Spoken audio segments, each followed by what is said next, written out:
प्यारे बच्चों, कैसे हैं आप सभी? अच्छे? ओके।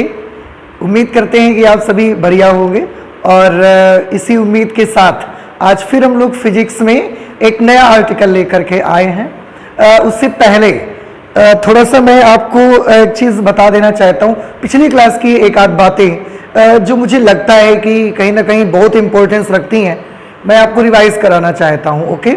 जैसे कि एक छोटी सी चीज़ ये थी कि सबसे पहला तो पोटेंशियल का एक दूसरा नाम हम लोगों ने जो कल इजाद किया वो था टेंशन। तो सभी ने देखा कि पोटेंशियल अर्थात विभव का एक दूसरा नाम हमने रखा टेंशन। ओके। जिस बॉडी का पोटेंशियल हाई होगा इसका मतलब उसका टेंशन भी हाई, और जिस बॉडी का पोटेंशियल कम होगा लो पोटेंशियल, उसको हम लो टेंशन भी बोल सकते हैं। High potential high tension, low potential low tension. Okay. अच्छा, इसके बाद एक दूसरी चीज़ जो कि बड़ी इंपॉर्टेंट थी वो भी मैं आपको याद दिलाता हूं, that charge is the source of electric potential. Charge is the source of electric potential. वैद्युत विभव का स्रोत वैद्युत आवेश होता है। ये भी एक चीज हमने आपको बताई। अर्थात अगर किसी भी बॉडी को आप, किसी भी कंडक्टर को, किसी भी ऑब्जेक्ट को अगर आप लगातार चार्ज देते जाते हैं देते जाते हैं तो जैसे जैसे आप उसको चार्ज देते जाते हैं ना, वैसे वैसे उसका पोटेंशियल इंक्रीज होते जाता है, उसका पोटेंशियल बढ़ते चला जाता है। और इसे आप बिल्कुल वैसे ही कंपेयर कर सकते हैं जैसे कि पानी की टंकी में पानी भरने से। देखो, अगर आप पानी की टंकी में या किसी भी बर्तन, अगर आपके पास कोई बर्तन है, पानी की टंकी है, बाल्टी है, तो उस बकेट में जब आप पानी भरना स्टार्ट करते हैं तो क्या चीज बढ़ती है? आंसर है उसका लेवल बढ़ता है। लेवल समझ रहे हैं? टंकी में अगर आप पानी डालते जाएंगे तो पानी भरते जाएगा और उसका लेवल लगातार क्या होते चला जाएगा? इंक्रीज होता जाएगा। सिमिलरली एक और भी आप देख सकते हैं कि जैसे हीट देने से टेम्परेचर इंक्रीज होते जाता है बॉडी का। आप कोई भी ऑब्जेक्ट लीजिए, कोई भी बॉडी आप लीजिए, इस बॉडी को आप अगर लगातार हीट देते जाते हैं इसका टेम्परेचर इंक्रीज होना शुरू हो जाता है। वाटर देने से लेवल बढ़ना शुरू हो जाता है। सिमिलरली अगर किसी भी ऑब्जेक्ट को आप चार्ज देते हैं तो उससे उसका पोटेंशियल बढ़ना स्टार्ट हो जाता है। तो ये आपको याद रखना है, आगे मैं फिर इसका जिक्र करूंगा, उस वक्त ये चीज आपको जरूर याद आ जानी चाहिए। ओके। तो दो बातें, एक पोटेंशियल का दूसरा नाम टेंशन, दूसरी चीज किसी भी बॉडी को जैसे जैसे आप चार्ज देते जाएंगे उसका पोटेंशियल, उसका विभव लगातार इंक्रीज होते चला जाएगा। ओके। आज हमारा जो आर्टिकल है वो है आवेशित गोलीय कोश के कारण विभव, अर्थात electrostatic potential due to a charged spherical shell. A charge spherical shell मतलब आवेशित गोलीय कोश के कारण इलेक्ट्रोस्टैटिक पोटेंशियल, स्थिर वैद्युत विभव। हम देखना ये चाहते हैं कि अगर हमने किसी भी गोलीय कोश, धातु का एक स्फेरिकल शेल ले लिया, उसको हमने चार्ज दिया तो लगातार उसका पोटेंशियल इंक्रीज होते जाएगा। जैसे मैं एक फिगर यहां बना लेता हूं। Suppose this is the spherical shell. ये हमने एक स्फेरिकल शेल बना ली, ठीक है। This is the centre and I have given it charge. हमने इसे चार्ज दिया हुआ। आप सभी बच्चों को मालूम है कि जब भी किसी स्फेरिकल शेल को आप चार्ज देते हैं तो वो चार्ज उसके पूरे पृष्ठ में एक समान रूप से वितरित हो जाता है, एक समान रूप से डिस्ट्रीब्यूट हो जाता है यूनिफॉर्मली। मान लिया the total charge given to the spherical shell is Q plus Q, ठीक है। और ये शेल हमने मान ली कि शेल का जो रेडियस है that is capital R। Okay. अच्छा, अब जैसे जैसे आप इसको चार्ज देते गए चार्ज, अभी अभी आपने क्या पढ़ा है, that is the charge is the source of electric potential. जैसे जैसे आप चार्ज देते जाएंगे इस स्फेरिकल शेल का पोटेंशियल इंक्रीज होते जाएगा। मैंने कंपेयर के लिए एक बड़ी अच्छी से एग्जांपल आपको बताई कि किसी भी बर्तन में पानी भरते जाइए तो पानी का लेवल बढ़ता है, पानी भरने से लेवल बढ़ता है, तो कंडक्टर को चार्ज देने से पोटेंशियल बढ़ता है, सिंपल। ठीक है, तो चार्ज को किससे कंपेयर किया? वाटर से, और पोटेंशियल को किससे कंपेयर किया? लेवल से। पानी देने से लेवल बढ़ता है, चार्ज देने से पोटेंशियल इंक्रीज होता है। Please mind it. हमने मान लिया हमारे पास कैपिटल आर त्रिज्या का एक गोलीय कोश है धातु का, जिसे हमने कैपिटल क्यू चार्ज दिया है। तो अब अगर कैपिटल क्यू चार्ज दिया तो इसका पोटेंशियल इंक्रीज होकर कुछ हो गया होगा, क्योंकि चार्ज देने से पोटेंशियल इंक्रीज होता है। अगर पोटेंशियल इंक्रीज होकर कुछ हो गया होगा, then we want to know that how much potential increases due to charge Q। कि चार्ज Q देने से कितना पोटेंशियल बढ़ता है इस कंडक्टर का, इस स्फेरिकल शेल का, ये हम देखना चाहते हैं। और आप जानते हैं ये चीज हम 3 पॉइंट्स पर चेक करेंगे। जैसे आपको याद होगा बेटा, स्फेरिकल शेल की वजह से जब आपने इलेक्ट्रिक फील्ड कैलकुलेट किया तो भी आपने 3 बिंदुओं पर कैलकुलेट किया था। एक बिंदु जो कि बिल्कुल बाहर यहां पर था, यहां पर मान लेते हैं, दैट इज आउटसाइड। इसके बाद एक पॉइंट लेंगे ऑन द सरफेस, फिर एक लेंगे इनसाइड द स्फीयर। ठीक है, अब हम इस पॉइंट पर देखना चाहते हैं कि इसको जो हमने चार्ज दिया है उसकी वजह से इसका पोटेंशियल इंक्रीज हुआ। अगर इसका पोटेंशियल इंक्रीज हुआ तो क्या यहां का कुछ पोटेंशियल बढ़ा?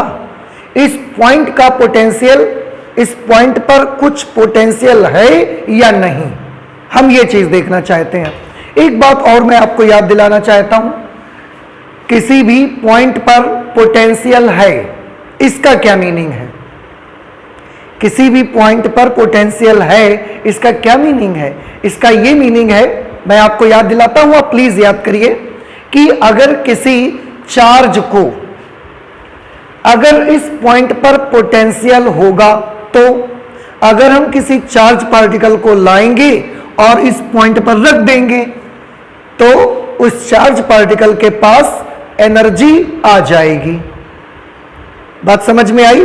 और अगर इस पॉइंट पर पोटेंशियल 0 होगा, if this point has no potential, अगर इस पॉइंट का पोटेंशियल 0 है, इसके पास कोई पोटेंशियल नहीं है, तो फिर जब मैं चार्ज यहां ला करके रखूंगा तो उसको एनर्जी नहीं मिलेगी, चार्ज को एनर्जी नहीं मिलेगी।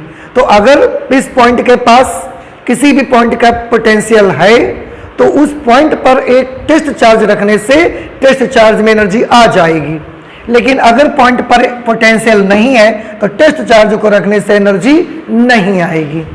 एक तो ये चीज। दूसरा, पोटेंशियल कितना, ये हम कैसे कैलकुलेट करते हैं? उसके लिए आपको याद होगा, इन्फिनिटी से बहुत दूर, यहां पर कहीं इन्फिनिटी है, इन्फिनिटी से 1 कूलम का चार्ज आप लाइए, 1 कूलम को चार्ज को लाकर यहां रख दीजिए। अब उस 1 कूलम के चार्ज को जब लाकर आप यहां रखेंगे, आपको जितना वर्क करना पड़ेगा वो वर्क ही इस पॉइंट का पोटेंशियल बन जाएगा। अगर इन्फिनिटी से 1 कूलम के चार्ज को यहां तक लाने में आपको 10 जूल काम करना पड़ेगा, तो इस पॉइंट का पोटेंशियल 10 जूल पर कूलम या 10 वोल्ट। अगर इन्फिनिटी से इस पॉइंट तक 1 कूलम के चार्ज को लाने में 50 जूल वर्क करना पड़ेगा, तो इस पॉइंट का पोटेंशियल 50 जूल पर कूलम और 50 वोल्ट। अगर इन्फिनिटी से इस पॉइंट तक 1 कूलम के चार्ज को लाने में 100 जूल काम करना पड़ेगा, तो इस पॉइंट का पोटेंशियल 100 जूल पर कूलम या 100 वोल्ट। ठीक है, इस तरह से पोटेंशियल होने से क्या होता है और पोटेंशियल कितना है ये कैसे डिसाइड होता है, ये मैंने आपको अभी बताया। फिर से मैं एक बार बताऊं, किसी पॉइंट पर अगर पोटेंशियल है, इसका मतलब है कि अगर वहां पर मैं चार्ज रखूंगा तो चार्ज एनर्जी गेन करेगा। अगर पोटेंशियल नहीं है तो चार्ज को रखने से चार्ज में एनर्जी नहीं आएगी। ओके। दूसरी चीज, किसी पॉइंट पर पोटेंशियल कितना है ये कैसे बनाते हैं, ये कैसे समझते हैं? तो इन्फिनिटी से 1 कूलम का चार्ज लेके आते हैं और उस पॉइंट पर रखते हैं, देखते हैं हमको कितना वर्क करना पड़ा। जितना वर्क आपको करना पड़ेगा वही उसका पोटेंशियल होता है, ठीक है। तो हम ऐसे 2-3 बिंदुओं पर, एक यहां आउटसाइड सरफेस पर और इनसाइड द स्फीयर, हम 3 पॉइंट्स पर पोटेंशियल कैलकुलेट करना चाहते हैं, ठीक है। ओके, तो सबसे पहले मैं इसके बारे में कुछ चीजें ले लेता हूं, जो भी मैंने माना है उसको मैं नोट कर लेता हूं, ठीक है। देखिए बेटा, यहां पर लिखा माना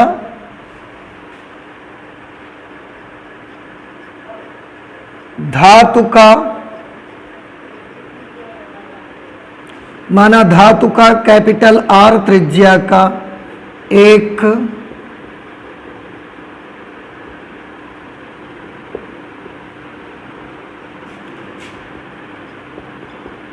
गोलीय कोश है, जिसको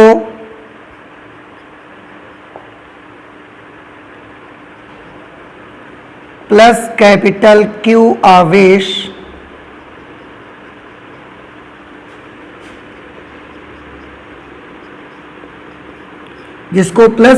क्यू आवेश दिया गया है, ठीक है।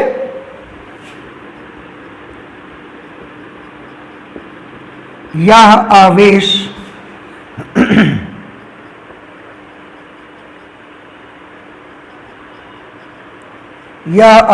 गोलीय कोश के पृष्ठ, यह आवेश गोलीय कोश के पृष्ठ पर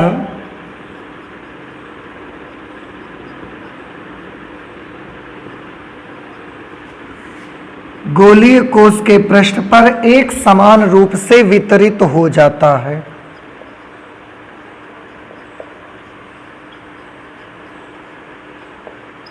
ठीक, ओके। अच्छा, आप ये बताइए कि जो चार्ज हमने दिया है ये इस गोलीय कोश की सरफेस पर यूनिफॉर्मली डिस्ट्रीब्यूट हुआ है या पूरे गोले के भीतर तक भर गया है? तो आंसर है कि जो चार्ज हमने दिया है वो इस गोलीय कोश की सरफेस पर यूनिफॉर्मली डिस्ट्रीब्यूट हुआ है।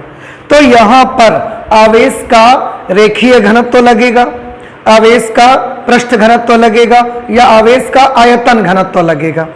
आंसर है क्योंकि जो भी चार्ज आपने दिया हुआ है वो पूरा का पूरा सरफेस पर फैला हुआ है, उसके पृष्ठ पर फैला हुआ है, ना तो पूरा भीतर तक तो भरा नहीं है और लाइन में भी नहीं है, तो ना तो रेखीय आवेश घनत्व काम आएगा, ना आयतन आवेश घनत्व काम आएगा, पृष्ठ आवेश घनत्व काम आएगा। तो यहां पर थोड़ा सा मान लेते हैं,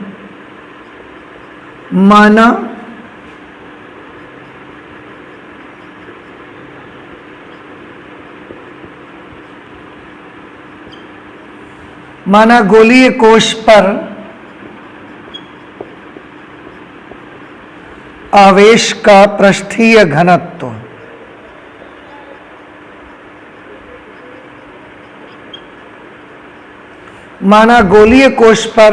आवेश का पृष्ठीय घनत्व सिग्मा है। आप सभी को याद होगा सरफेस चार्ज डेंसिटी को सिग्मा से रिप्रेजेंट करते हैं। तो माना गोलीय कोश पर आवेश का पृष्ठीय घनत्व सिग्मा है। तब सभी बच्चे जानते हैं सिग्मा का फॉर्मूला क्या होता है। Sigma is equal to total charge upon total surface area, okay. Then sigma is equal to total charge given capital Q upon total surface area 4 pi R square. आप सभी बच्चे जानते हैं कि अगर आर त्रिज्या का गोला है तो उसका संपूर्ण पृष्ठ कितना होता है, 4 पाई आर स्क्वायर, ठीक है, ओके। गोले का वक्र पृष्ठ और संपूर्ण पृष्ठ एक ही चीज होते हैं, ठीक है। तो Q upon 4 pi R square, आप चाहें तो यहां से Q की वैल्यू निकाल सकते हैं, इसको उधर भेज देंगे, sigma into 4 pi R square. जरूरत पड़ेगी तो हम इसको यूज कर लेंगे, ओके, ठीक।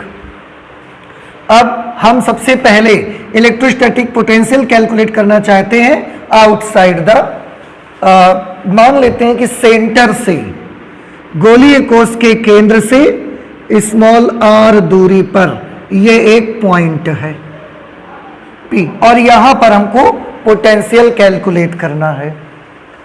तो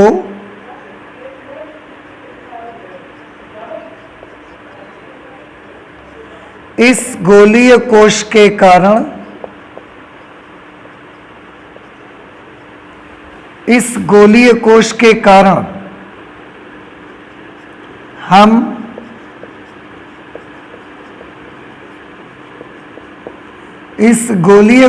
कारण हम 3 बिंदुओं पर वैद्युत विभव की गणना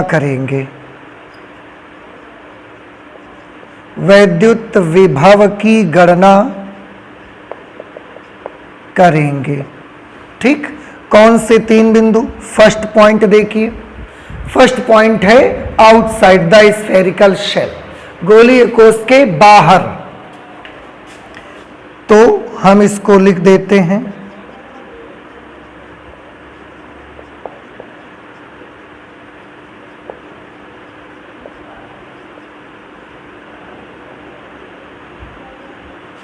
गोलीय कोश के बाहर, अंग्रेजी में आउटसाइड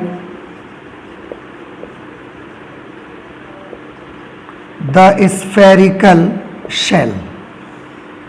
ठीक है, अगर आउटसाइड है इसका मतलब होगा कि उस समय small r will be greater than capital R। आप देखिए, गोली कोश के केंद्र से यहां तक का जो डिस्टेंस है स्मॉल r के बराबर है और इसका रेडियस कैपिटल R है। अब आप देख सकते हैं क्योंकि ये स्मॉल r कैपिटल R से बड़ा है, so outside the spherical shell small r will be greater than capital R। Okay, ठीक है। इस पॉइंट पर हम पोटेंशियल देखना चाहते हैं कितना होगा।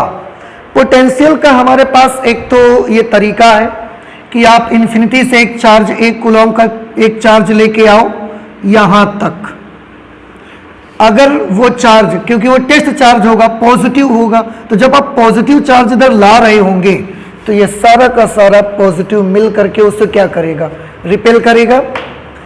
इन्फिनिटी से पॉजिटिव टेस्ट चार्ज आप जब ला रहे होंगे तो गोली कोश को जो प्लस हमने दिया है ना, वो सारा का सारा प्लस मिलकर उसको क्या करेगा? रिपेल करेगा। तो वो अपने आप से नहीं आएगा, उसको लाने में आपको जबरदस्ती उसको लाना पड़ेगा, आपको बल लगाना पड़ेगा, विस्थापन करना पड़ेगा, आपको वर्क करना पड़ेगा, और यहां तक लाने में जितना वर्क करना पड़ेगा वही तो उसका पोटेंशियल होता है। आप याद रखिएगा, अभी बाद में इसकी जरूरत पड़ेगी। ठीक है, फिलहाल आप सोचेंगे बाद में जरूरत पड़ेगी, तो क्या अभी जरूरत नहीं पड़ेगी? अभी जरूरत नहीं पड़ेगी। देखिए कैसे, मैं आपको बताता हूं, ध्यान से देखिएगा। ऐसे बेटा जरूरत नहीं पड़ेगी। एक चीज छोटी सी है, मुझे बताइए, मैं आपको पहले भी बहुत बार बता चुका हूं। क्या? अगर किसी गोलीय कोश के पृष्ठ पर जो आवेश वितरित होता है, क्या आप सभी बच्चों को याद है कि एक गोलीय कोश के पृष्ठ पर वितरित आवेश किसकी तरह बिहेव करता है, किसकी तरह व्यवहार करता है? तो आंसर है, गोलीय कोश के पृष्ठ पर वितरित एक समान रूप से वितरित आवेश एक बिंदु आवेश की तरह बिहेव करता है।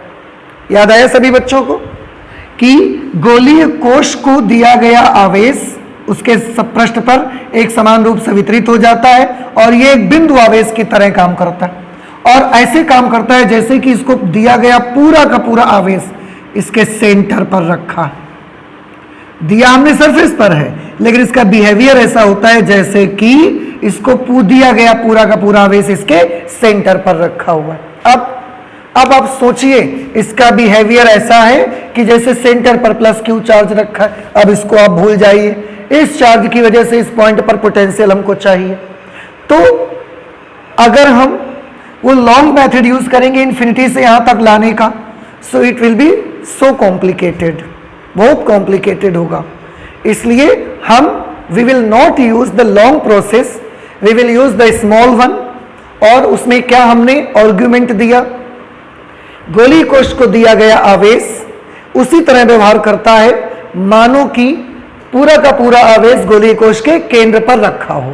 अब अगर यहां पर प्लस क्यू आवेश रखा हुआ है तो इस आवेश की वजह से इससे स्मॉल r डिस्टेंस पर जो पॉइंट है कितना विभव होगा, ये चीज हम निकालना चाहते हैं। तो ये तो बड़ा इजी है।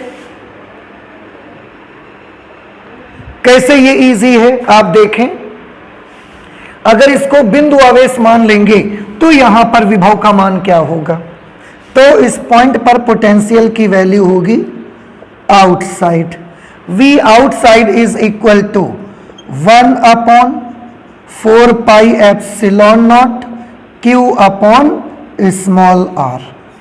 ये फॉर्मूला निकल करके आ जाएगा इसका।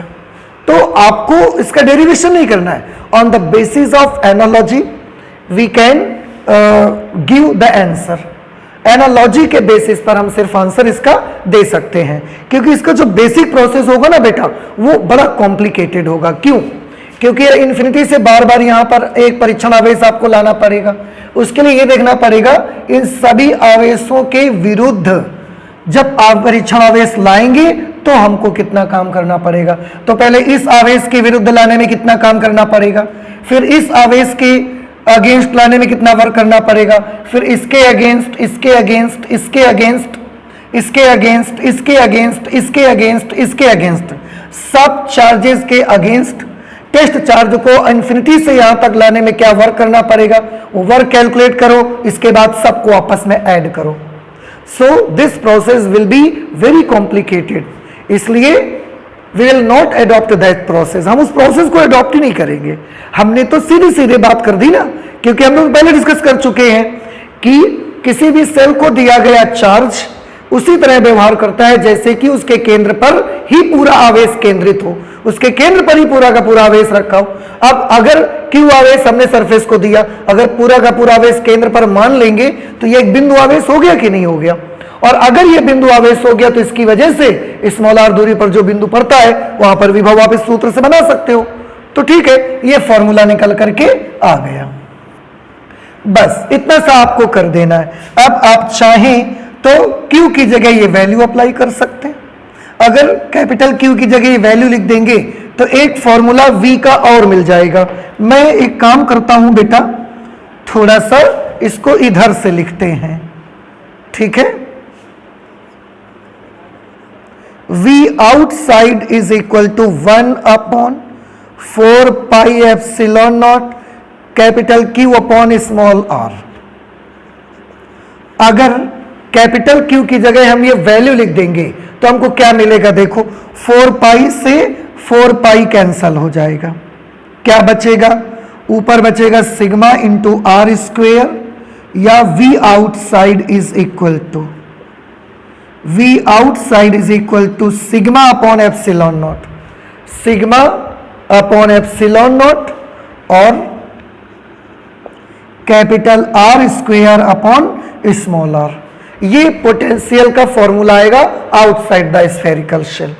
एक बार फिर से देख लें बेटा, Q की जगह पर क्या लिखेंगे, सिग्मा 4 पाई r स्क्वायर, 4 पाई से 4 पाई कैंसिल, तो sigma upon epsilon not capital R square upon r। Okay, इतना पोटेंशियल आपको मिल जाएगा, ठीक है।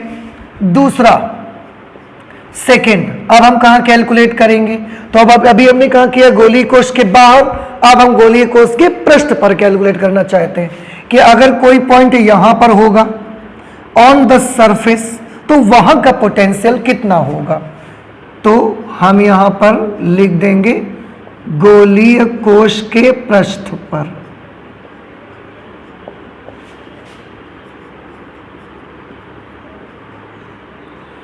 गोलीय कोश के पृष्ठ पर, ऑन द सरफेस ऑफ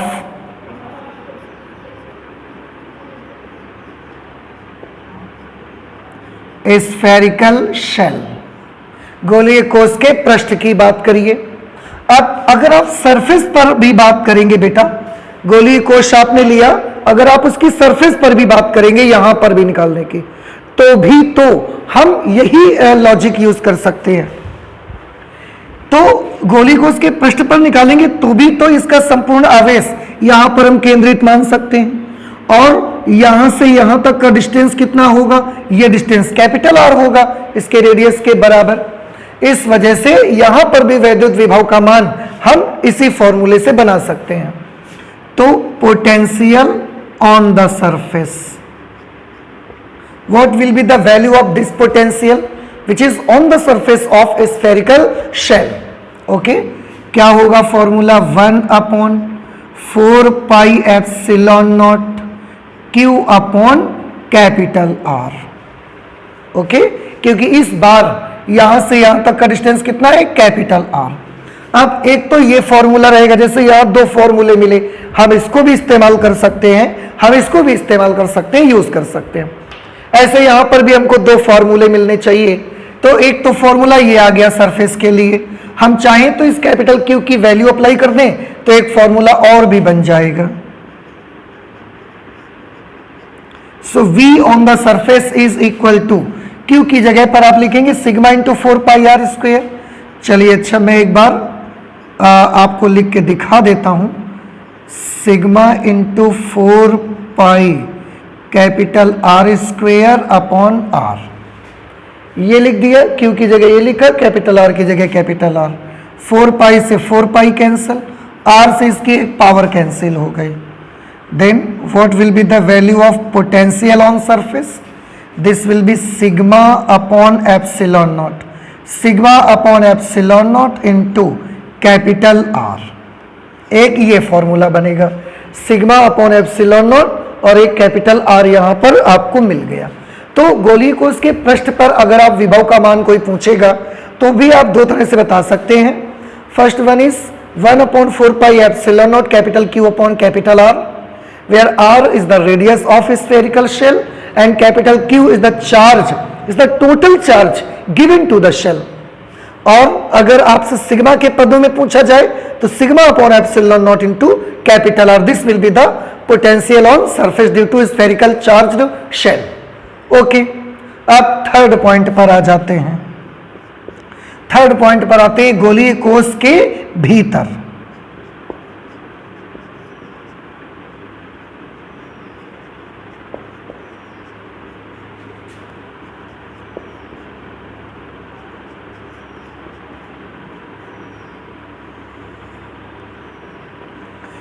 गोलीय कोश के भीतर, इनसाइड, हाँ गोलीय कोश के पृष्ठ पर हैं, उस वक्त स्मॉल r कैपिटल R के इक्वल हो जाएगा। बाहर थे small r is greater than capital R, पृष्ठ पर हैं small r is equal to capital R। गोलीय कोश के भीतर अगर हम हैं उस वक्त क्या होगा, small r will be less than capital R। Suppose we are here at this point, this is point P and we want to find out the electrostatic potential at this point which is inside the spherical shell। okay, गोलीय कोश के भीतर, गोलीय कोश के भीतर means inside the spherical shell, spherical shell के भीतर। ओके, अब भीतर की बात करेंगे यहां पर। अब प्रॉब्लम ये है कि यहां जब हम यहां थे तो इसका पूरा चार्ज यहां पर पोटेंशियल बनाता था, सरफेस पर थे तो भी इसका पूरा चार्ज यहां पोटेंशियल बनाता था।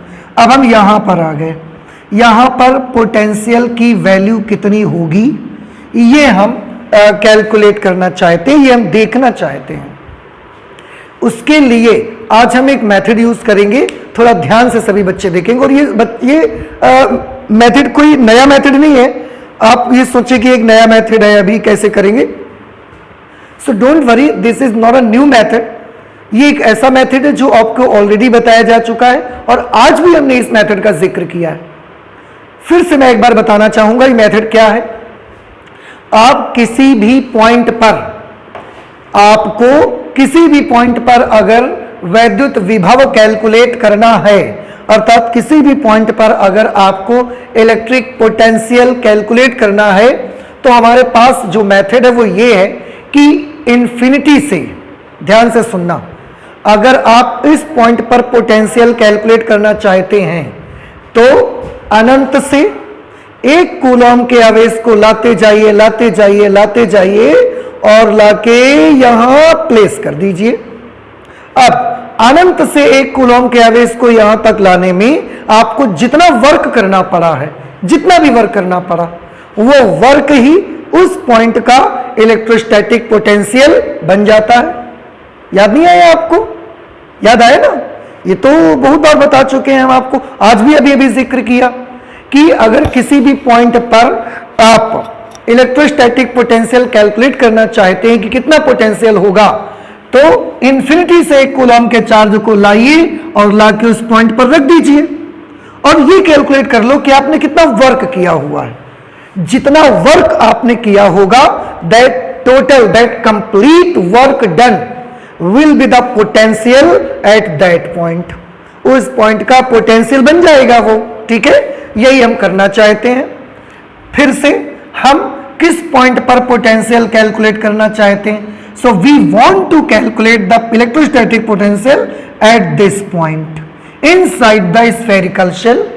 ओके, क्या करना चाहिए बताइए? बड़ा सिंपल सा तरीका है बेटा, बस करना ये चाहिए आपको कि इंफिनिटी से 1 कूलम के चार्ज को लीजिए, 1 कूलम का चार्ज, और लाते जाइए लाते जाइए लाते जाइए लाते जाइए, कहां तक लेके जाइए? आंसर इस पॉइंट तक लेके जाइए। इस पॉइंट तक लेके जाएंगे, फिर आप ये कैलकुलेट करो that how much work you will have to do, कितना काम आपको करना पड़ेगा। फिर जितना काम निकले, कितना काम आपने किया, बस वही वर्क उस पॉइंट का पोटेंशियल बन जाएगा। ओके, तो चलिए लेट अस कैलकुलेट। हम यहां से 1 कूलम के चार्ज को हमने लिया और लाते गए लाते गए लाते गए, यहां पर लाए, यहां तक लाए। पहले तो यहां तक लाए तो जितना वर्क किया होगा वो यहां का पोटेंशियल बनेगा। ध्यान से देखिए, 1 कूलम का चार्ज लाके यहां छोड़ देंगे तो जितना वर्क किया होगा वो यहां का पोटेंशियल बन जाएगा। 1 कूलम के चार्ज को इंफिनिटी से यहां तक लाके अगर छोड़ देंगे तो जितना वर्क आपने किया होगा वो यहां का पोटेंशियल होगा। समझ आ रहे हैं ना? अच्छा, अब पहले तो ये मुझे बताइए, जब आप यहां से यहां तक लाए हैं इंफिनिटी से, आप अगर इस पॉइंट का पोटेंशियल निकालना चाहते हैं तो यहां से यहां तक 1 कूलम चार्ज लाना है। पहले यहां से यहां तक लाइए, तो जो भी आपने वर्क किया होगा वो यहां का पोटेंशियल बन जाएगा, सरफेस का। और सरफेस का पोटेंशियल कितना है? V ऑन द सरफेस, ये पोटेंशियल है। कहने का मतलब यूं कि यहां से यहां तक लाने में वर्क कितना करना पड़ा? V ऑन द सरफेस के बराबर। इसके बराबर भाई जितना वर्क करना पड़ेगा वही पोटेंशियल होगा, या हम कह सकते हैं जो पोटेंशियल है उतना ही वर्क करना पड़ेगा। बात तो बराबर है ना? तो यहां तक लाने में जो भी वर्क करना पड़ेगा वो यहां का पोटेंशियल होगा, सरफेस का। और सरफेस का पोटेंशियल कितना? इतना। इसका मतलब अनंत से 1 कूलम के चार्ज को यहां तक लाने में हमको इतना वर्क करना पड़ा। ठीक है, इतना वर्क हमको करना पड़ा। मैं इसको नंबर से एग्जांपल ले लेता हूं, नंबर से। थोड़ा ध्यान से देखिए, 1 कूलम चार्ज उठाया, यहां तक लाए, 50 जूल कार्य किया। बताइए यहां का पोटेंशियल कितना? आंसर है यहां का पोटेंशियल 50 वोल्ट। क्लियर? 1 कूलम के चार्ज को लिया, यहां तक लाए 50, यहां तक लाए 70, 90, यहां तक लाए हम 100 जूल हमको वर्क करना पड़ा। तो इस पॉइंट का पोटेंशियल कितना हो गया? आंसर इस पॉइंट का पोटेंशियल हो गया 100 वोल्ट, क्योंकि इंफिनिटी से 1 कूलम के चार्ज को यहां तक लाने में आपको 100 जूल वर्क करना पड़ा, तो 100 वोल्ट पोटेंशियल हो गया यहां का। Okay, clear? अब थोड़ा जरा अंदर लेके आइए, अंदर में लाने में कितना वर्क करना पड़ेगा ये मैं आपको दिखाना चाहता हूं। आप थोड़ा देखें, इनसाइड द शेल। बेटा आपको याद है सभी बच्चों को कि गोलीय कोश के भीतर, आवेशित गोलीय कोश के भीतर वैद्युत क्षेत्र की तीव्रता का मान कितना होता है? या inside the shell work done, गोलीय कोश के भीतर वर्क डन का फॉर्मूला क्या होगा? हम यहां पर निकालते हैं। Work done is equal to, कार्य का फॉर्मूला क्या होता है? कार्य का फॉर्मूला होता है बल गुणे विस्थापन, F इंटू डी आर। याद आया आपको? कार्य का सूत्र बल गुणे विस्थापन। और परीक्षण आवेश अगर Q नॉट है तो उस पर बल कितना लगेगा वैद्युत क्षेत्र में? अगर इसके अंदर का इलेक्ट्रिक फील्ड E है तो कितना बल लगेगा उस पर? आंसर है बल लगेगा Q naught into E into d are. इतना वर्क करना पड़ेगा।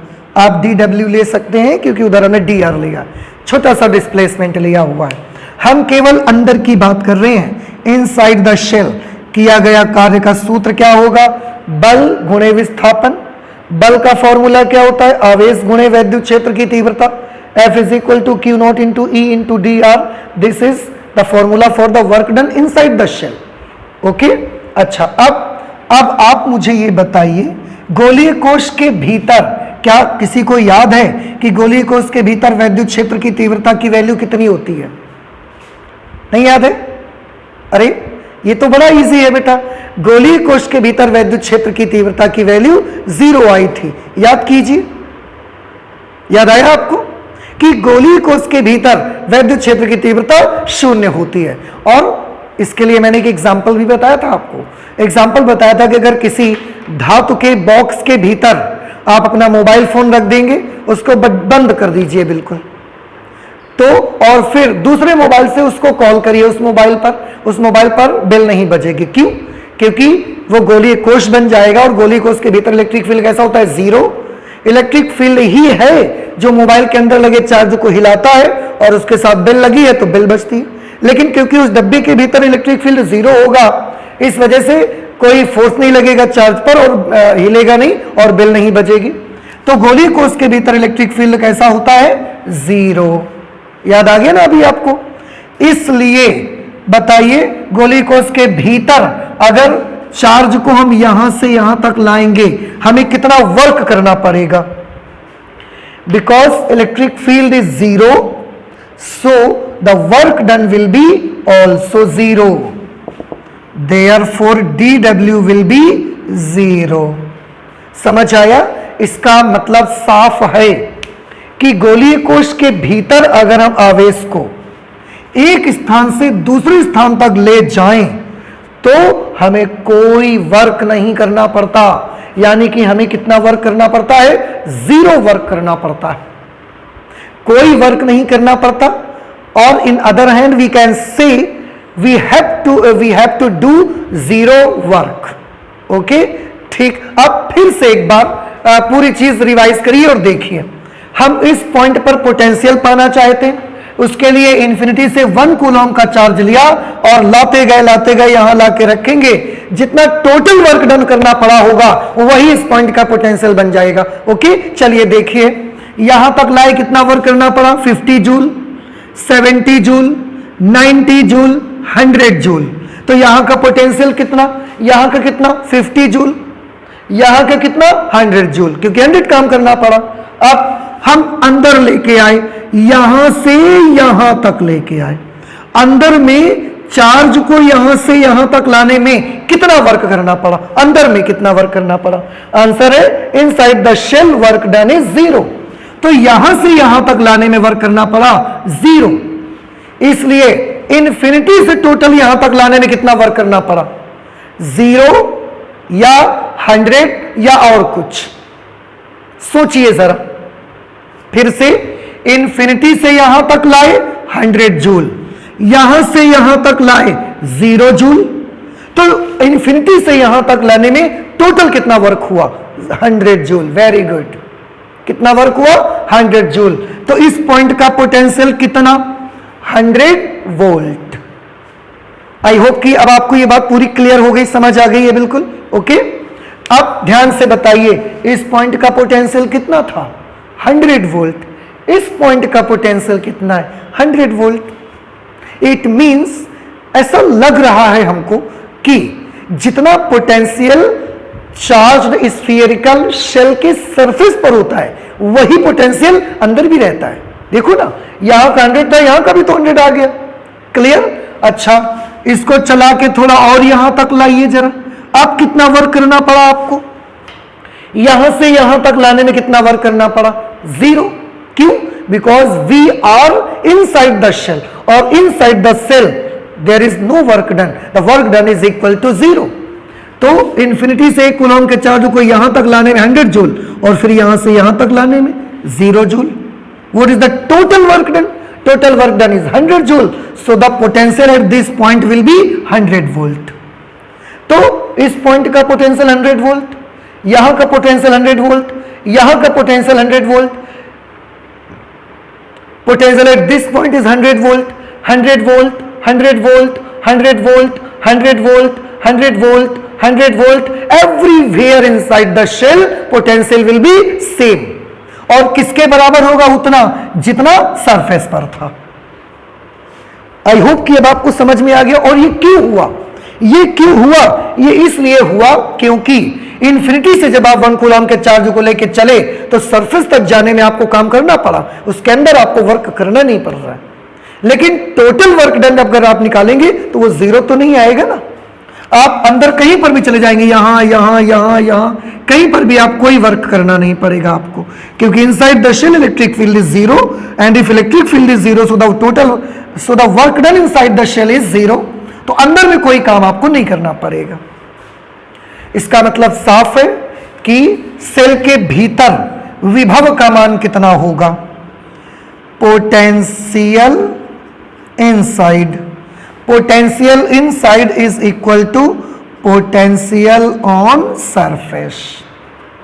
ओके, अंदर का विभव उतना ही होगा जितना विभव सरफेस का होता है। ठीक है, और सरफेस का विभव कितना होता है? तो सरफेस का विभव इतना होता है 1/4 pi epsilon naught Q upon capital R। ये भी हो सकता है और ये भी हो सकता है sigma upon epsilon not into capital R। और एक चीज देखिए बेटा, अभी आपने क्या डिसाइड किया कि स्फेरिकल शेल के भीतर हर पॉइंट का पोटेंशियल सेम रहेगा, और कितना रहेगा? जितना सरफेस पर होता है। ये बात मैं एक काम करता हूं, इसको यहां कहीं नोट कर देता हूं, ठीक है, आवेशित, ताकि आप भूल मत जाएं।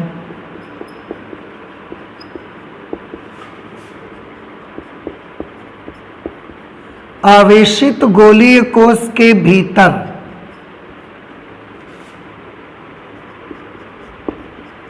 प्रत्येक बिंदु का,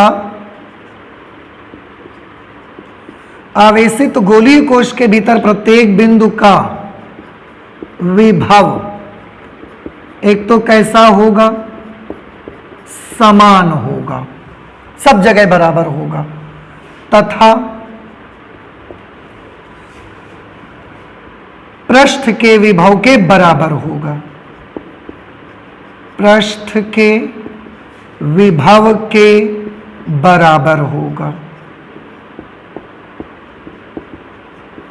ओके, ये एक बड़ा इंपॉर्टेंट पॉइंट है, आप इसको याद रखिएगा कि आवेशित गोलीय कोश के भीतर प्रत्येक बिंदु का विभव एक तो समान होगा तथा उतना ही होगा जितना पृष्ठ का विभव है, तथा पृष्ठ के विभव के बराबर होगा, इतना। और एक चीज देखिए, जब हम बोलते हैं कि गोलीय कोश के भीतर हर पॉइंट का पोटेंशियल सेम होगा, सेम मींस कांस्टेंट, क्योंकि हर पॉइंट का पोटेंशियल उतना ही है, इसलिए potential inside the spherical shell is constant. आप इसको क्या लिख सकते हैं? आप इसको लिख सकते हैं कांस्टेंट। क्यों? क्योंकि गोलीय कोश के भीतर हर पॉइंट का पोटेंशियल सेम है। अब जानते हैं, एक तो ये तरीका मैंने बताया, गोलीय कोश के भीतर हर पॉइंट का पोटेंशियल सेम है, कांस्टेंट है। इसको हम चाहें तो एक और तरीके से समझ सकते हैं, and that is very interesting method. I hope कि ये आपको भी बहुत अच्छा लगेगा, आप उसको समझने की कोशिश करिए। देखिए, एक तो मैंने इस बेसिस पर बताया कि गोलीय कोश के भीतर आप एक बिंदु से दूसरे बिंदु तक जाइए, कोई वर्क आपको नहीं करना पड़ेगा, इस वजह से भी गोलीय कोश के भीतर का पोटेंशियल कांस्टेंट होता है। ठीक, अब एक और तरीका देखिए, जिससे हम ये प्रूव कर सकते हैं कि गोलीय कोश के भीतर विभव नियत रहता है।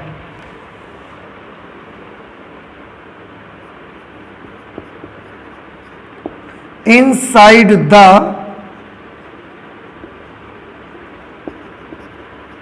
spherical shell,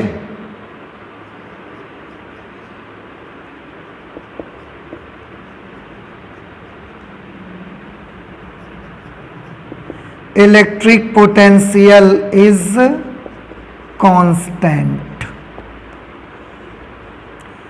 मतलब इनसाइड द स्फेरिकल शेल, गोलीय कोश के भीतर इलेक्ट्रिक पोटेंशियल वैद्युत विभव इज कांस्टेंट। कैसे? आप एक फॉर्मूला जानते हैं, हम सभी जानते हैं एक फॉर्मूला, हमने पढ़ा हुआ है। क्या formula? dV/dr is equal to -E। इसको डिराइव करके हमने आपको दिखाया है। dV/dr is equal to -E। Clear? अच्छा, अब inside the shell E is 0,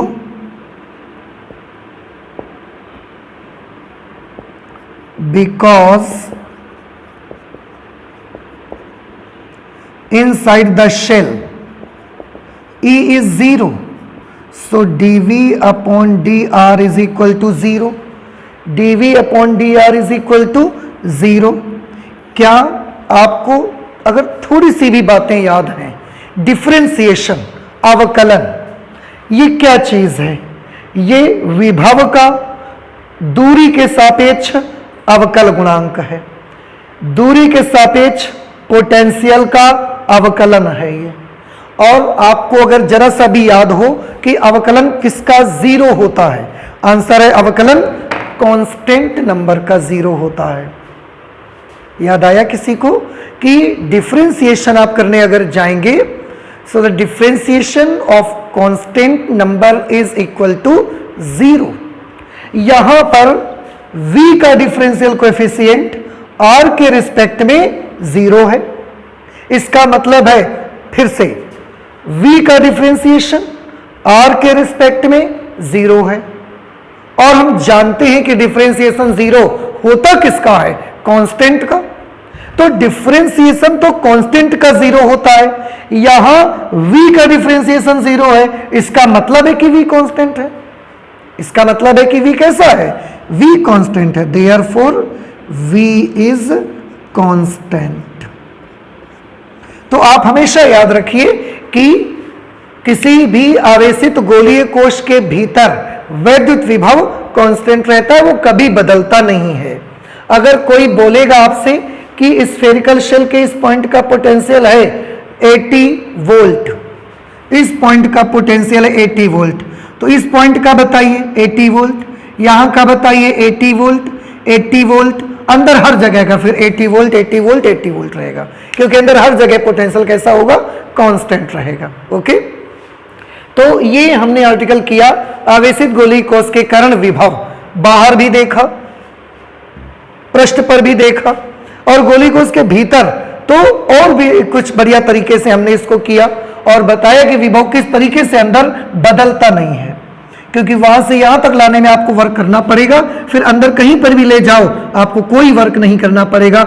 इसलिए टोटल वर्क वही होगा जो यहां से यहां तक लाने में किया होगा, क्योंकि वो तो काम आप पहले कर चुके हैं, अंदर करना नहीं पड़ रहा तो वो अलग बात है। ठीक है, इसलिए अंदर हर जगह का पोटेंशियल कैसा होगा? कांस्टेंट होगा। दो तरह से हमने आपको दिखा दिया, और ये एक बड़ा अच्छा मेथड है। dV/dr is equal to -E, inside the shell E is 0, so dV/dr is equal to 0। अब दूरी के सापेक्ष विभव का अवकलन 0 है, इसका मतलब है कि विभव दूरी के साथ अचर है। दूरी बदलने से विभव नहीं बदलता, कांस्टेंट है ना, इस वजह से। ओके, अब हमने 3 बिंदुओं पर विभव देखा, हम चाहें तो इससे रिलेटेड एक ग्राफ प्रिपेयर कर सकते हैं। ठीक है, जो हमको आउटसाइड, ऑन द सरफेस और इनसाइड तीनों बिंदुओं के विभवों के बारे में बताएगा, दिखाएगा, शो करेगा। तो आप एक काम करें, इसे नोट कर लीजिए, इसके बाद हम उस ग्राफ को दिखाते हैं। ओके, आई होप कि ये चीज आपको समझ में आई। अगर कोई भी प्रॉब्लम होती तो प्लीज आप मुझे कमेंट करके बताइएगा। ठीक है, हाँ बेटा देखिए, हम एक ग्राफ ड्रॉ करना चाहते हैं जिसमें स्फेरिकल शेल के आउटसाइड, ऑन द सरफेस और इनसाइड हर जगह का पोटेंशियल हम ग्राफ से देख सकें कि कितना कैसा किस तरीके से वेरी करता है। ठीक है, जरा देखिए एक बार, पहले मैं लिख देता हूं आउटसाइड द शेल क्या वैल्यू थी पोटेंशियल की, V आउटसाइड वैल्यू आई थी 1/4 pi epsilon naught Q upon small r। बाकी सिग्मा के पदों में वो आप देख सकते हैं। On the surface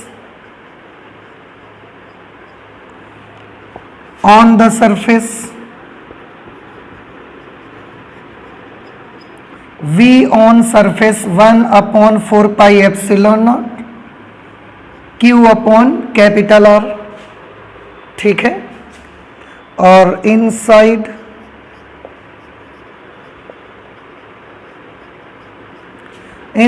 the surface potential inside is equal to constant, नहीं बदलेगी।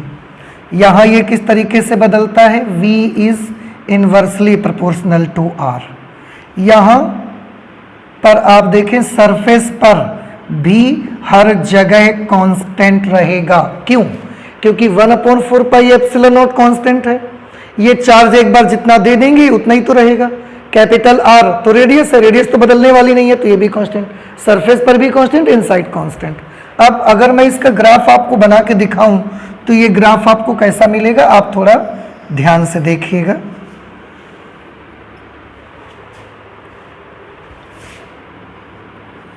ये y एक्सिस पर हम पोटेंशियल ले लेते हैं,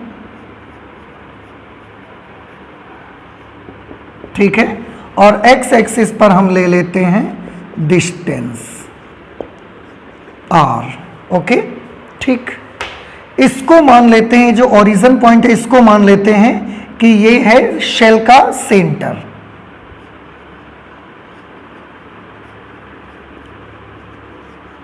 सेंटर ऑफ चार्ज्ड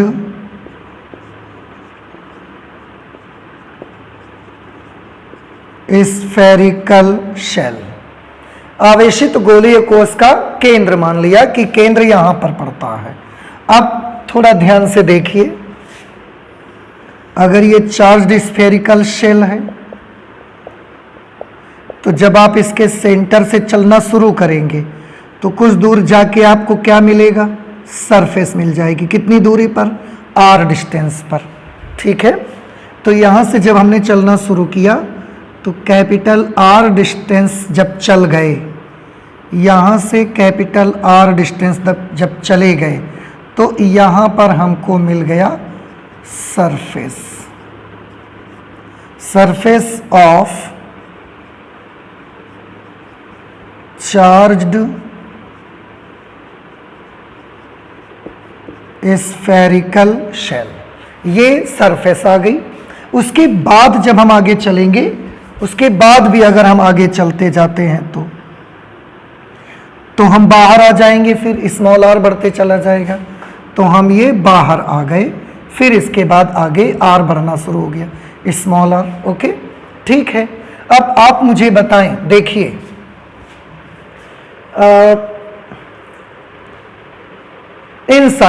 इनसाइड यानी कि इनसाइड तो सेंटर ही, सेंटर पर v कितना है, कांस्टेंट, और ये कांस्टेंट कहां तक है, सरफेस तक। Constant constant constant constant, surface तक ये कांस्टेंट रहेंगे। कांस्टेंट होने का क्या मतलब है, क्या ये जीरो है? Answer is no. कांस्टेंट होने का मतलब पोटेंशियल जीरो है ऐसा नहीं है, पोटेंशियल है कुछ ना कुछ, बस वो बदल नहीं रहा है, यही तो मीनिंग हुआ उसका। ओके, अच्छा, कितना है, तो यहां पर भी इतना है, यहां पर भी सेंटर पर इतना, यहां पर भी इतना है, सरफेस पर भी इतना ही है, तो हर जगह इतना ही, लेकिन कुछ वैल्यू है उसकी। हम मान लेते हैं कि ये जो वैल्यू है सरफेस तक, ये इतना पोटेंशियल है, 1/4 pi epsilon Q upon R। मान लिया कि ये पोटेंशियल इस वैल्यू को रिप्रेजेंट करता है। कुछ वैल्यू होगी 100, 10, 50, 70 कुछ तो होगा ना इसका मान। मान लिया वो मान इतना बड़ा है पोटेंशियल का। अब ये वैल्यू इतनी ही लगातार रहेगी, कहां तक? सरफेस तक तो इतनी ही रहेगी, सरफेस तक इतनी ही रहेगी। देखिए ये आ गई और बदलेगी नहीं सरफेस तक। ये सरफेस तक वैल्यू इतनी रही इसकी, इस तरह से जीरो नहीं है, कुछ ना कुछ वैल्यू है। ये जो पोटेंशियल है यहां पर, ये V ऑन सेंटर है और यहां पर जब आ गए तो ये है V ऑन सरफेस। अब फर्क ये है कि सेंटर और सरफेस दोनों जगह पोटेंशियल सेम है, ठीक। और ये अभी हम कहां पर हैं? Inside the shell. अब हम बाहर चले। जब बाहर चले तो हमने देखा कि दूरी जैसे जैसे बढ़ती जाएगी पोटेंशियल घटते चला जाएगा। दूरी बढ़ने से पोटेंशियल डिक्रीज होगा और 1/r के रेशियो में डिक्रीज होगा, इसलिए ये इस तरीके से डिक्रीज होगा। सॉरी, इसको टच नहीं कराना है आपको, क्योंकि अगर टच करा दिया इसका मतलब पोटेंशियल यहां जीरो हो गया, जबकि पोटेंशियल यहां नहीं, इन्फिनिटी पर जीरो होगा जाके। तो आप बहुत अच्छे से याद रखिएगा कि इसको आपको टच नहीं कराना है। इस तरीके से ये पोटेंशियल कौन सा होगा? Outside. Outside the shell, outside the shell V is inversely proportional to R। इस तरीके से ये इसका ग्राफ रहेगा। ये लाइन का कोई मतलब नहीं है, आप चाहें तो हटा सकते हैं। ये केवल सरफेस पर मैंने एक लाइन ऐसे बना दी थी, ये दिखाने के लिए कि सरफेस पर पोटेंशियल कितना है। सरफेस पर पोटेंशियल इतना के बराबर है, ठीक है। तो ये हमने एक ग्राफ बना लिया। अब जैसे आपसे किसी ने पूछा कि सेंटर से इतनी दूरी पर पोटेंशियल, सेंटर पर पोटेंशियल बताइए, तो हम बताएंगे इतना है। सेंटर से इतनी दूरी पर पोटेंशियल बताइए, तो भी हम बताएंगे इतना है। सेंटर से इतनी दूरी पर पोटेंशियल बताइए, तो भी हम बताएंगे इतना है, बदल ही नहीं रहा है वो। और सेंटर से इतनी दूरी पर पोटेंशियल सरफेस पर, वो भी इतना है। फिर सेंटर से इतनी दूरी पर पोटेंशियल बताइए, वो पोटेंशियल अब इतना रह गया, कम हो गया ना, थोड़ा सा इतना सा रह गया। इस तरह से ये एक शेल के कारण जो पोटेंशियल है डिस्टेंस बढ़ने से कहाँ बदलता है, कहाँ नहीं बदलता। अंदर तो कांस्टेंट रहता है, बाहर बदलता है। बदलने में क्या होता है? घटता है दूरी के साथ, ठीक। अब थोड़ा सा इसको समझने की कोशिश करें। एक और तरीके से मैं इसको आपको दिखा देता हूं ताकि ये चीज आपको याद बनी रहे। देखो, जब हम ऐसा जा रहे हैं तो दूरी क्या हो रही है? बढ़ रही है। दूरी बढ़ रही, विभव क्या हो रहा है? घट रहा है। लेकिन अगर हम ऐसा जा रहे हैं, सपोज कीजिए कि यहां इन्फिनिटी है और आप ऐसा जा रहे हैं, तो दूरी का क्या हो रहा है? दूरी तो घट रही है। और कहां पर है? बाहर है। बाहर है तो ये लगेगा। दूरी घटेगी तो पोटेंशियल बढ़ेगा। जैसे जैसे हम इसकी तरफ जाते जाएंगे, दूरी घटते जा रही है, पोटेंशियल बढ़ते जा रहा है। दूरी घटते जा रही है, पोटेंशियल बढ़ते जा रहा है। यहां पर पहुंचे पोटेंशियल मैक्सिमम। सरफेस पर जो पोटेंशियल होगा that will be maximum potential, और वही पोटेंशियल पूरा यहां तक बना रहा, तो यहां के बाद फिर मैक्सिमम ही बना रहेगा। देखो, यहां से जाते गए पोटेंशियल बढ़ते गया बढ़ते गया बढ़ते गया, सरफेस पर आके मैक्सिमम हो गया। अब हम अंदर प्रवेश कर गए। अगर हम अंदर प्रवेश कर गए तो पोटेंशियल का बताइए, बदल ही नहीं रहा, बदल ही नहीं रहा, बदल ही नहीं रहा, बदल ही नहीं रहा, बदल ही नहीं रहा, बदल ही नहीं रहा, बदल ही नहीं रहा। यहां पहुंच गए, अभी तक नहीं बदला। जितना यहां मिल गया उतना ही यहां तक बना रहा। फिर अब जैसे जैसे दूर जाने लगे पोटेंशियल घटना स्टार्ट हो गया। Suppose the maximum potential is 100 volt. मान लेते हैं कि अधिकतम वोल्टेज कितना है? 100 वोल्ट। तो क्या होगा? इन्फिनिटी पर है 0, 10, 20, 30, 50, 70, 80, 90, 100। यहां पर 100 हो गया। इसके बाद अंदर गए तो यहां पर क्या होगा? 100 से ज्यादा, 100 से कम, या 100 ही रहेगा। तो आंसर है, हमने अभी पढ़ा कि जितना सरफेस पर उतना भीतर, तो यहां पर भी 100, 100, 100, 100, 100, 100, 80, 70, 60, 50, 40, 30, 20, 10, इन्फिनिटी पर जाके 0।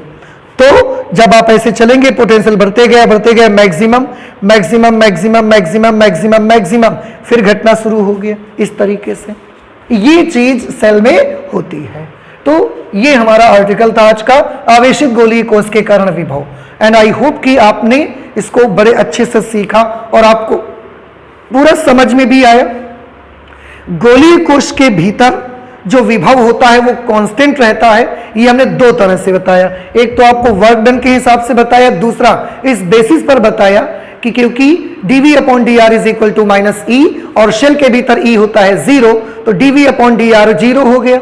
अब अगर dV/dr 0 हो गया, इसका मतलब दूरी के साथ विभव का, दूरी के सापेक्ष विभव का अवकलन 0 है, अर्थात दूरी के साथ विभव नियत है। तो गोलीय कोश के भीतर दूरी के साथ विभव नियत रहता है।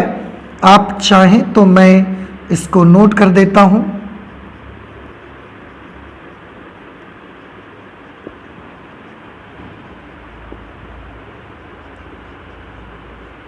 गोलीय कोश के भीतर दूरी के साथ विभव नियत रहता है। ओके, ये हमारा पॉइंट एक और बन गया। और अब आज हम अपनी फिजिक्स में इतना ही रख लेते हैं और आगे और भी पढ़ेंगे। बहुत सारी बातें अभी तो पढ़नी है हम लोगों को, बड़ी इंटरेस्टिंग चीज़ें आनी हैं, तो उनको पढ़ेंगे, लेकिन अब नेक्स्ट क्लास पर पढ़ेंगे। ओके, लेकिन चलते चलते एक बार फिर से जरूर कहेंगे हम आपसे कि अगर आपको बहुत ज़रूरी काम है तो ही आप बाहर निकलें। देखिए इस समय जो ये पैंडेमिक है, ये बहुत इसका रूप थोड़ा सा ज़्यादा इस बार डेंजरस है, इसलिए प्लीज़ आप जब भी बाहर निकलें, एक तो बहुत ज़रूरी होने पर ही बाहर निकलें, ऐसे बाहर मत जाएं। घर में रहकर पढ़ाई करें और घर के जो काम है उनको देखें। अगर आपको बाहर जाना भी पड़ रहा है तो प्लीज़ आप अपने चेहरे पर मास्क जरूर लगाए रहें, ज़रूर लगाए रहें। अगर कहीं पर जा रहे हैं भीड़ भाड़ वाली जगह पर, तो वहाँ पर एक दूसरे से डिस्टेंस बना करके रखें, ठीक है। इन सारी गाइडलाइंस को आप ओबे करते रहें और आप भी सुरक्षित रहें, अपनों को भी सुरक्षित रखें। इसी कामना के साथ मिलते हैं नेक्स्ट क्लास पे, चलते हैं। Okay, thank you.